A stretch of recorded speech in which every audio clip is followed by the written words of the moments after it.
नमस्ते ମୁଁ ଆପଣଙ୍କ ଗଜ ଶ୍ରୀମଦ୍ ଭାଗବତ ଗୀତା କର୍ମ ସନ୍ନ୍ୟାସ ଯୋଗ ଏହା ହେଲା 24 ନମ୍ବର ଯା ଅନ୍ତ ସୁକେ ତା ରାମ ମସ୍ତତାନ୍ତେ ଜ୍ୟୋତି ରବେ ଯା ସା ଯୁଗୀ ବ୍ରହ୍ମନିଭୀନମ ବ୍ରହ୍ମଭୂତେ ଗଚ୍ଛତି। ଏହାର ଅର୍ଥ ହେଲା ଯେଉଁ ପୁରୁଷ ବ୍ରହ୍ମ ବିନା ଅନ୍ୟ କିଛି ନାହିଁ ବୋଲି ନିଶ୍ଚୟ କରି सर्वव्यापी अंतरात्मारे ही सुख लाभ करती, आत्मारे रमण करती, आत्मारे ही ज्ञान अनुभव करती, सच्चिदानंद गण परम ब्रह्म परमात्मा का सहित एक ही भाव प्राप्त से सांख्या योगी शांत ब्रह्म को प्राप्त होती। आप श्लोक है 25 नंबर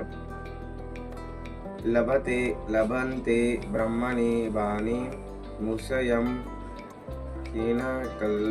कल्मषा निश्चेद्वधा जतात्मनं सर्वभूता हिते रता।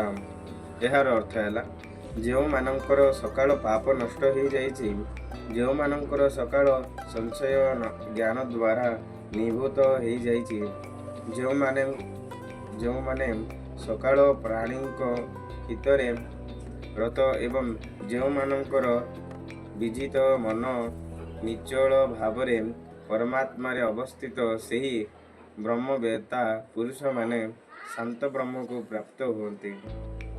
आज रही सब।